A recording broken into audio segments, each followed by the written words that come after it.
आज जो भी इस वीडियो को देखेगा बहुत ही खुशनसीब होगा वह व्यक्ति, क्योंकि इस वीडियो के अंदर जो बात बताई गई है उसे जानकर आप हैरान रह जाएंगे।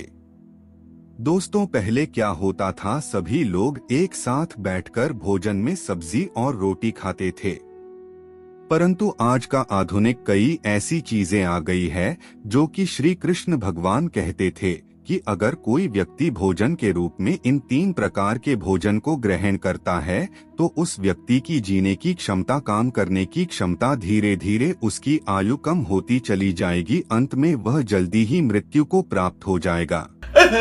दोस्तों, यदि आप भी यह 3 प्रकार के भोजन कर रहे हो तो आपकी मौत भी निश्चित हो जाएगी, आपका जीवन काल पूर्ण होने से पहले ही। आज यह वीडियो भारत के हर बड़े बुजुर्ग, जवान, महिला, लड़की और बच्चे को देना चाहिए ताकि उसकी अकाल मृत्यु ना हो और उसका जीवन यापन अच्छे प्रकार से चल सके। कई बार लोग अपनी हेल्थ को ठीक करने हेतु ऐसे नॉनवेज भोजन का ग्रहण कर लेते हैं जिसकी वजह से उसकी आयु कम हो जाती है। आप सभी से विनम्र निवेदन है कि आप यह गलती ना करें। आधुनिक समय के चलते लोगों ने शास्त्रों को साइड में रख दिया है, जिसके कारण से जो भोजन के नियम होते हैं उन्हें भूल चुके हैं और भोजन के नियम का जो पालन करते थे उन्हें छोड़ दिया है। अब किसी भी व्यक्ति को किसी भी चीज या नॉनवेज या खाने की अन्य वस्तुएं, किसी भी चीज का मन करता है, वह व्यक्ति बिना कुछ सोचे समझे ही खा लेता है। ऐसे में उनकी आयु कम होती जाएगी। दोस्तों, क्या पति और पत्नी को एक साथ बैठकर भोजन करना चाहिए? क्या मनुष्य को दूसरों का जूठा भोजन ग्रहण करना चाहिए? इस विषय में भगवान श्री कृष्ण ने बहुत महत्वपूर्ण बातें कही हैं, जो प्रत्येक मनुष्य को अवश्य जान लेनी चाहिए ताकि उसे कभी अकाल मृत्यु तथा दुख दरिद्रता का सामना न करना पड़े। दोस्तों, इस संसार के प्रत्येक प्राणी को अन्न की आवश्यकता होती है। अन्न से ही उसे ऊर्जा प्राप्त होती है। दोस्तों, हर पशु के लिए अलग अलग प्रकार के अन्न की आवश्यकता होती है। पशु भी अन्न ग्रहण करते समय ईश्वर के नियमों का पालन ही करते हैं। इसी प्रकार से मनुष्यों के लिए भी भोजन के कई महत्वपूर्ण नियम बनाए गए हैं। यदि इन नियमों का पालन किया जाए तो मनुष्य को ईश्वर की कृपा प्राप्त होती है। हमारे शास्त्रों में भोजन करने की दिशा, भोजन के प्रकार, भोजन करने का सही समय, इन विषयों में महत्वपूर्ण नियम बताए गए हैं। दोस्तों, ईश्वर कहते हैं कि जो भी व्यक्ति अच्छे तरीके से पूजा पाठ करता है उसे मैं स्वीकार करता हूँ, उसकी हर मनोकामना को मैं पूरा करता हूँ। वीडियो में आगे बढ़ने से पहले अभी ही वीडियो को लाइक कर और नीचे कमेंट बॉक्स में लिख दो सच्चे दिल से जय जय बजरंगबली। दोस्तों, भगवान श्री कृष्ण ने भगवद गीता में मनुष्य को भोजन करने संबंधी बहुत ही महत्वपूर्ण उपदेश दिया है। यह उपदेश मनुष्य की उन्नति करने वाला, दीर्घायु दिलाने वाला तथा सभी प्रकार के रोगों से मुक्त रखने वाला है। जिस शरीर को भगवान ने प्रदान किया है, उन्होंने ही इस शरीर को शुद्ध और स्वस्थ रखने के उपाय भी बताए हैं। जो मनुष्य भगवान श्री कृष्ण द्वारा बताए गए इन नियमों का पालन करता है उसका शरीर सदैव शुद्ध, स्वच्छ और विकारों से दूर रहता है तथा सद्गति प्राप्त करने वाला बनता है। भगवान श्री कृष्ण ने भगवद गीता के माध्यम से मनुष्य को भोजन के प्रकार बताए हैं। इस प्रकार के भोजन से मनुष्य की प्रवृत्ति क्रोधी, क्रूर और राक्षसी बनती है और किस प्रकार का भोजन करने से मनुष्य सदाचारी, विनम्र और दूसरे के मन पर विजय प्राप्त करने वाला बन जाता है। मनुष्य जिस प्रकार का भोजन करता है उसे उसी प्रकार का शरीर और विचार भी प्राप्त होते हैं। इसीलिए धन की देवी मां लक्ष्मी की प्राप्ति के लिए भी मनुष्य को उचित भोजन सामग्री का ही चुनाव करना चाहिए। मनुष्य चाहे गरीब हो या धनवान हो, वह चाहे राजमहल में रहता हो या वन में, उसे अपने शरीर की तृप्ति के लिए भोजन अवश्य ही करना चाहिए। परंतु इंद्रियों की लालसा में इतना भी उन्मत्त नहीं हो जाना चाहिए कि वह तामसिक एवं राजसिक आहार का सेवन करके क्रूर तथा निष्ठुर बन जाए। तामसिक भोजन करने वाला मनुष्य अपनी मान मर्यादा, संस्कार एवं अपने शील को भी नष्ट कर लेता है और दुष्कर्म का मार्ग पकड़ लेता है। राजसिक भोजन करने वाला व्यक्ति क्रोधी, आलसी तथा हिंसक बन जाता है। किंतु जो मनुष्य ईश्वर का नाम लेकर सात्विक भोजन का आहार लेता है, उसका मन पवित्र और सुंदर हो जाता है। ऐसे शरीर में भगवान सदैव ही निवास करते हैं। दोस्तों, वास्तुशास्त्र में बताया गया है कि मनुष्य को किस दिशा में बैठकर भोजन करना चाहिए और भोजन करते समय उसका मुख कौन सी दिशा में होना चाहिए। भोजन शुरू करने से पहले मनुष्य को कौन सा मंत्र बोलना चाहिए और भोजन हो जाने के पश्चात उसे क्या करना चाहिए। ऐसी कई महत्वपूर्ण बातें बताई गई हैं। यहाँ पर कुछ दोस्त ऐसे भी होंगे जो हमारी बातों को हल्के में लेंगे क्योंकि उन्हें वास्तुशास्त्र का ज्ञान नहीं है। इस पर एक कहावत भी प्रचलित है कि बंदर क्या जाने अदरक का स्वाद। अर्थ यह है, कोई भी व्यक्ति वास्तुशास्त्र के बारे में नहीं जानता है तो फिर इन उपायों में या वीडियो देखने वह विश्वास ही नहीं करता है। इसलिए दोस्तों, सही सटीक 100% जानकारी के साथ में जानने के लिए इस वीडियो से जुड़ जाना। दोस्तों, वीडियो को आगे बढ़ाते हैं। दोस्तों, आपके पास अभी जितने भी काम है उनको साइड में रख दीजिए। ध्यानपूर्वक जो आपको बताया जा रहा है उसे देखिए और सुनिए। अगर भोजन करते समय परिवार के सभी लोग सही दिशा का ध्यान रखते हैं तो घर से क्लेश, दुख, दरिद्रता भी नष्ट हो जाती हैं और मां लक्ष्मी की कृपा से घर में सुख समृद्धि आती है। इसके साथ ही घर के सभी सदस्यों का स्वास्थ्य भी ठीक रहता है। इसीलिए हमें वास्तुशास्त्र में बताई गई इन महत्वपूर्ण बातों पर ध्यान अवश्य देना चाहिए। दोस्तों, विष्णु पुराण के अनुसार भोजन शुरू करने से पहले थोड़ा सा अन्न भूमि पर रखना चाहिए ताकि देवता, पशु पक्षी, सर्प, दैत्य तथा प्रेत पिशाच जो अपने कर्म बंधन से बंधे हुए हैं उन सभी को अन्न की प्राप्ति हो। यदि भोजन करते समय कोई अतिथि आ जाए तो उसका स्वागत करें और उसे आसन देकर प्रणाम करके उसका सत्कार करें। फिर उसे श्रद्धापूर्वक भोजन कराकर विदा करें, क्योंकि जिसके घर से अतिथि निराश होकर लौट जाता है उसे वह अपने पाप देकर उसके शुभ कर्मों को ले जाता है। दोस्तों, श्री कृष्ण कहते हैं, मनुष्य को पिता के घर में रहने वाली विवाहित कन्या, दुखिया और गर्भ धारण की हुई स्त्री तथा वृद्ध को भोजन कराने के बाद ही भोजन करना चाहिए। इन सभी को भोजन कराए बिना जो स्वयं भोजन ग्रहण करता है उसका भोजन पापमय बन जाता है।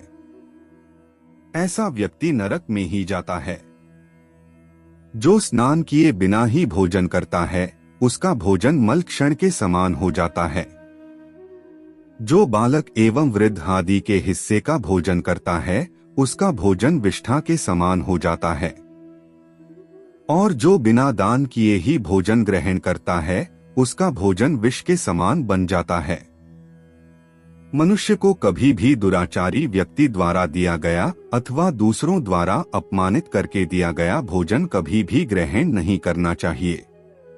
मनुष्य को चाहिए कि परोसे हुए भोजन का अग्रभाग अग्नि को देकर ही भोजन करना चाहिए। भोजन को एकाग्रचित्त होकर करना चाहिए। प्रथम मीठा, फिर लवण और खट्टा और अंत में कटु एवं तीखे पदार्थों का सेवन करें। प्रथम 5 निवाले मौन होकर ग्रहण करने चाहिए।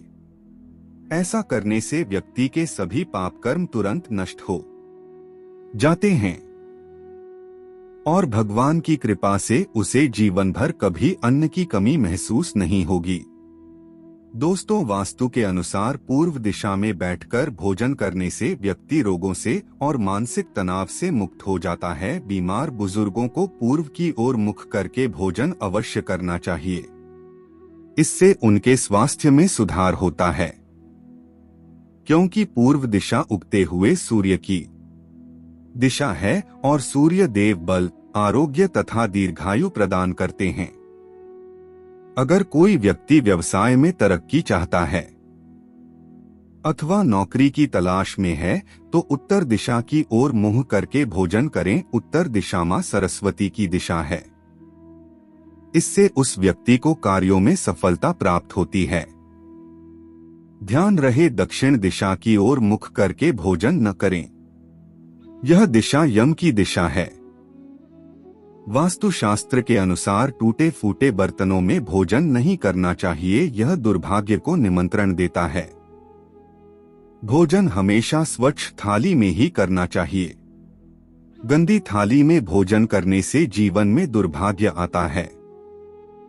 एकादशी के दिन तामसिक अन्न का सेवन न करें।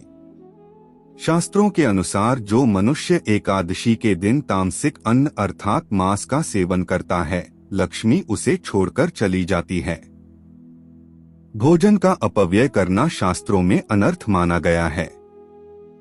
इसीलिए थाली में जितना आवश्यक हो उतना ही भोजन लें। अगर कोई व्यक्ति साथ में भोजन कर रहा हो तो उसका भोजन समाप्त होने तक उठकर नहीं जाना चाहिए। इससे पितृदेव नाराज हो जाते हैं। भोजन के बाद थाली में हाथ धोना अनुचित माना गया है। थाली में हाथ धोने से अन्न का अपमान होता है। भोजन के बाद थाली में हाथ धोने वाले लोग नीच योनि में जन्म लेते हैं। सबसे महत्वपूर्ण बात ध्यान रहे कि व्यक्ति को बिस्तर पर बैठकर कतई भोजन नहीं करना चाहिए। ऐसा करने से व्यक्ति कई प्रकार के रोगों से ग्रसित हो सकता है। भोजन केवल जमीन पर आसन बिछाकर उस पर बैठकर ही करना चाहिए। भोजन करते समय दिशाओं का ध्यान रखना बहुत ही आवश्यक होता है। यदि गलत दिशा में बैठकर अथवा गलत दिशा में मुख करके भोजन करने से व्यक्ति को उसके अनिष्टकारक परिणाम प्राप्त होते हैं। भगवान श्री कृष्ण कहते हैं, जिस भोजन के ऊपर से कोई पैर रखकर चला गया हो अथवा कोई व्यक्ति भोजन को लांघकर गया हो तो ऐसे भोजन को कभी खाना नहीं चाहिए। ऐसा भोजन अशुद्ध हो जाता है। ऐसे भोजन को पशुओं को खिला देना चाहिए। दूसरों के द्वारा लांघा गया भोजन खाने से मनुष्य की आयु कम हो जाती है और उसके शरीर में भिन्न भिन्न प्रकार के रोग उत्पन्न होते हैं। गरुड़ पुराण के अनुसार यदि भोजन में बाल निकल आता है तो ऐसा भोजन त्याज्य हो जाता है। यदि अन्न में बाल निकलता है तो उसे ईश्वर को कभी प्रसाद के रूप में नहीं चढ़ाना चाहिए और न ही स्वयं खाना चाहिए। ऐसा भोजन प्रेतों को प्राप्त हो जाता है। श्री कृष्ण कहते हैं, मनुष्य को दूसरों के लिए परोसा हुआ भोजन भी नहीं खाना चाहिए। जो मनुष्य दूसरों का भोजन छीनकर खाता है अथवा किसी को बिना दिए ही स्वयं उस अन्न का उपभोग करता है, उससे देवी अन्नपूर्णा रुष्ट हो जाती हैं। भोजन सभी में बांटकर खाना चाहिए। दूसरों के हिस्से का भोजन करने से मनुष्य के पुण्य कर्म नष्ट हो जाते हैं। पवित्र आसन पर बैठकर अपने पैरों को भूमि पर रखकर पूर्व की ओर सूर्य अभिमुख होकर अन्न ग्रहण करना ही सर्वोत्तम माना गया है। पूर्वाभिमुख होकर भोजन करने से यश की प्राप्ति होती है और उत्तर की ओर मुख करके भोजन करने से सत्य की प्राप्ति होती है। दोनों हाथ, दोनों पैर तथा मुख को पानी से धोकर ही भोजन करना चाहिए। भोजन के पात्र को भूमि पर रखकर अन्न ग्रहण करना ही सर्वश्रेष्ठ माना गया है। शास्त्रों में इस प्रकार के भोजन को उपवास के समान बताया गया है। मनुष्य को क्रोध रहित होकर भोजन करना चाहिए। क्रोध की अवस्था में भोजन करने से भोजन का अपमान होता है और कई व्याधियां उत्पन्न होती हैं। यदि चित्त कहीं और हो तब भी भोजन नहीं करना चाहिए और गुस्से से भरे मन से भी भोजन करना अशुभ होता है।